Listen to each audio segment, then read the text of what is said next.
jemput Yang Berhormat Bukit Bendera untuk memberikan soalan beliau. Terima kasih. Selamat pagi.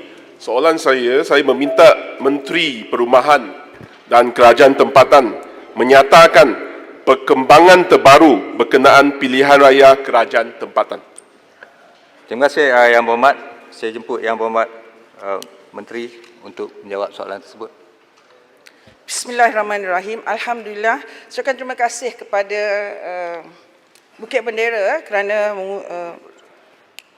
menunjukkan minat dalam perkembangan terbaru berkenaan pilihan raya Kerajaan Tempatan.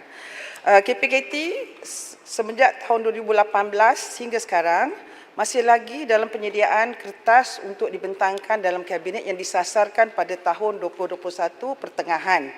Dan buat seketika ini KPKT telah membentuk dua jawatan kuasa. Satu jawatan kuasa polisi dan satu lagi jawatan kuasa operasi. Jawatan kuasa polisi terdiri daripada pegawai-pegawai kerajaan dan agensi kerajaan berkenaan untuk mempertimbangkan isu-isu yang berkenaan perundangan, isu-isu yang berkenaan implikasi keuangan dan juga isu-isu yang memerlukan cari kaedah mekanisme pelaksanaan. Dan jawatan kuasa operasi yang dianggotai juga oleh NGO dan juga ketua-ketua komuniti masyarakat akan melihat penyediaan kertas dari aspek kajian persepsi rakyat. Dan mereka juga bertanggungjawab untuk mengadakan program-program kesedaran dan penerangan awam kepada rakyat agar mereka memahami peranan mereka sekiranya pilihan raya Kerajaan Tempatan ini dilaksanakan. Dan kita juga akan insya-Allah menjalankan satu pilot study untuk kawasan-kawasan atau PBT-PBT yang agak bersedia sedikit, terutamanya di negeri Selangor dan Pulau Pinang yang mana telah juga endorse pilihan raya Kerajaan Tempatan di peringkat negeri masing-masing. Jadi ini semua dalam perancangan KPKT dan insya-Allah elemen-elemen juga dalam model pilihan raya juga sedang dikaji. Kita akan sudah mengkaji beberapa model pilihan raya tempatan daripada beberapa negara luar dan insya-Allah kita akan cari yang terbaik yang boleh menyesuaikan keadaan kita di Malaysia dan memilih satu model yang akan menepati semua perkara-perkara yang telah ambil kira dalam sesi-sesi libat urus dengan semua agensi yang terlibat dan juga dengan ketua-ketua masyarakat dan komuniti, insya-Allah. Terima kasih. Terima kasih Yang Berhormat Menteri. Saya persilakan Yang Berhormat Bukit Bendera untuk terima kasih kepada jawapan itu.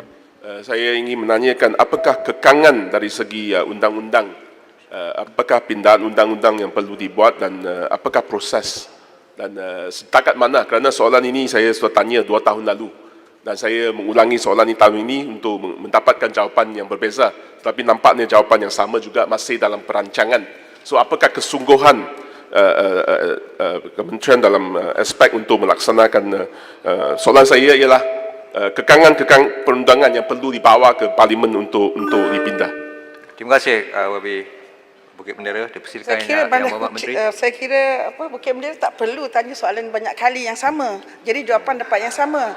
Jadi saya sebut 3 tahun Menteri yang sama tu. 3 tahun sasaran. Jadi by middle of 2021 insya-Allah the paper will be ready, we present to the cabinet and for the cabinet to approve and insya-Allah will bring to parliament to get approval as well dengan izin, ya. So jadi walau bagaimanapun saya bantu juga Bukit Bendera untuk mendapat lebih mungkin terperinci dari segi perundangan. Kita harus melihatkan buat pindaan kepada Akta Kerajaan Tempatan 1976 dan juga kedua Akta Pilihan Raya Kerajaan Tempatan 1960 dan juga pindaan akta dan peraturan yang berkaitan di bawah bidang kuasa SPR. Dan yang keempat, mewujudkan peraturan pilihan raya Kerajaan Tempatan mengikut cita rasa Malaysia, insya-Allah. Dan juga dari segi implikasi keuangan, kita kena juga study lebih detail. Yang ini memang belum saya jawab terdahulunya dari segi implikasi keuangan, ya. Jadi kalau kita lihat dianggarkan kos pelaksanaan pilihan raya Kerajaan Tempatan sebanyak 2 juta bagi satu PBT. Dan 308 juta secara keseluruhannya merangkumi 154 PBT. So, these perkara-perkara yang harus kita mendapatkan kelulusan dan juga dibahaskan ataupun juga dibentangkan di kabinet. Apapun, KPKT terus berusaha untuk melaksanakan pilihan raya kerajaan tempatan kerana kami percaya dengan adanya pilihan raya kerajaan tempatan, PBT akan dapat diperkasakan. They will be very empowered.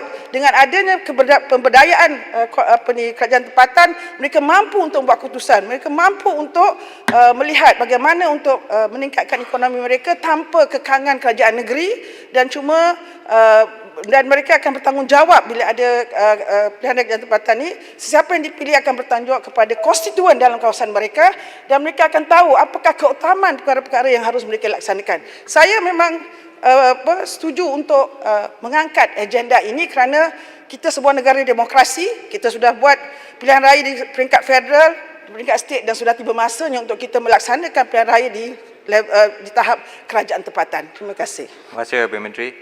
Saya ingin persilakan sesiapa untuk mengukuhkan soalan tambahan kedua. Maman. Baik, terima kasih daripada Tuan Speaker. Ya. Saya nak dapat penjelasan daripada Yang Berhormat Menteri atas jawapan yang telah pun diberikan bahawa kerajaan akan melaksanakan proses pilihan raya, cadangan pilihan raya kerajaan tempatan ini. Apakah pihak kementerian kerajaan telah pun mendapat persetujuan daripada semua anggota kabinet, khususnya daripada PAS? PAS telah membantah, malah ada kenyataan malah Menteri Penerangan sebelum ini pun pernah membidas Presiden PAS terhadap isu bantahan daripada PAS tentang pilihan raya kerajaan tempatan. Jadi saya nak dapat penjelasan, adakah telah mendapat persetujuan dan adakah mereka telah bersetuju, sebab mereka kata takut nanti kapiak kuasai Malaysia ni. Terima kasih. Terima kasih, YB Pokok Sena. Silakan YB Menteri. Terima kasih Pokok Sena. Saya menanti-nantikan soalan daripada Pokok Sena seperti demikian. Kerana saya nak sebut, waktu saya mengangkat agenda ini dalam kerajaan yang dahulu, disanggah oleh Langkawi, tidak seorang pun yang di sana yang berani untuk menyokong saya. Tak ada seorang yang berani untuk menyokong saya ketika itu. Ampang pun tak berani waktu tu. Dalam manifesto Pakatan Harapan. Namun demikian, saya percaya dengan pendekatan yang lebih teliti, pendekatan yang lebih menyeluruh, pendekatan yang lebih memberikan maklumat dan penerangan, insya-Allah agenda ini akan juga dapat kita bentangkan Gombak pun kepada tak mereka. sanggah itu. Ini Dan juga paguh pun tak sanggah ya. Terima kasih. Terima kasih. Jadi PAS setujulah. Alhamdulillah. Yang di-Pertua. Maman.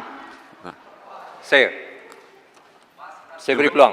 Ya. Terima kasih Yang di-Pertua. Soalan tambahan saya ingin mendapatkan penjelasan pihak kementerian seperti mana yang kita sedia maklum berdasarkan Akta Kerajaan Tempatan 1976 iaitu Akta 171, pelantikan keanggotaan PBT adalah di bawah kuasa Esko Kerajaan Negeri yang dipengerusikan oleh Menteri Besar di setiap negeri.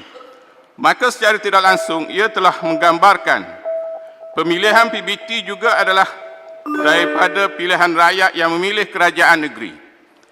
Ini bermaksud lunas demokrasi telah pun wujud dalam aspek keanggotaan ahli PBT.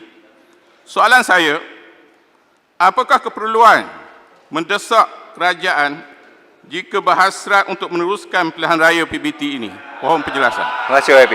Silakan Yang Berhormat Menteri. Sila ikut peraturannya. Tidak menjadi isu kerana pada saya sebagai Menteri Kerajaan Ketepatan, saya harus memperkasakan kerajaan tempatan. Dan ini amat penting untuk menunjukkan bahawa negara ini sebuah negara yang progresif, yang demokratik. Jadi pada ketika ini saya kira sudah tiba masanya untuk rakyat untuk boleh menerima pilihan raya kerajaan tempatan. Namun demikian, tadi disebut tentang negeri dan sebagainya, inilah di antara kajian-kajian yang perlu dilaksanakan dan sasarannya seperti saya sebut adalah pada pertengahan tahun 2021 untuk dibentangkan dalam kabinet untuk mendapat kelulusan kabinet. Selepas kelulusan kabinet barulah kita akan menjalankan kerja-kerja yang lain seperti saya sebut awal tadi. Terima kasih. Terima kasih. Saya rasa kita Datuk telah Speaker, memakan masa. Maaf. Boleh saya tanya soalan tambahan? Maaf, sudah habis. Pasal ada sebut Dah tentang 3-4 kabinet. soalan Yang Berhormat. Kalau Maaf. tak silap saya dalam telah- kabinet lepas, Maaf. Menteri sebut dalam tempoh 3 tahun. Ya. So macam mana tiba-tiba dia boleh sanggah kenyataan dia sendiri? Tak apa. dalam Sorry, kerajaan saya yang minta- Bas. Dalam Yang Muhammad. 3 tahun. Yang Muhammad. Dia bukan Syalam, sanggah, dia Syalam. lebih advance. Jangan, Jangan Muhammad. nipu. Yang Muhammad. Syalam, Yang Muhammad. 3 tahun, cuba kira Syalam, 2018, bulan 6, bulan 3 tahun adalah 21 bulan 6. kenapa kata Kenapa awak- Syalam tak awak tahu kira? kata langkawi Syalam dah duduk sanggah? sana tak tahu kira Kenapa ke? kata langkawi Okey, Yang terima berhormat, kasih. cadangan. Sila duduk. Kata Sila duduk. langkawi sanggah. Sila duduk. Sila duduk. Langkawi tak sanggah. Bahas dalam Negeri pembahasan Tita Tria. Diraja Syalam. Yang Muhammad Syalam. Yang Muhammad semua, sekarang tamatlah sesi untuk waktu pertanyaan-pertanyaan menteri pada hari ini.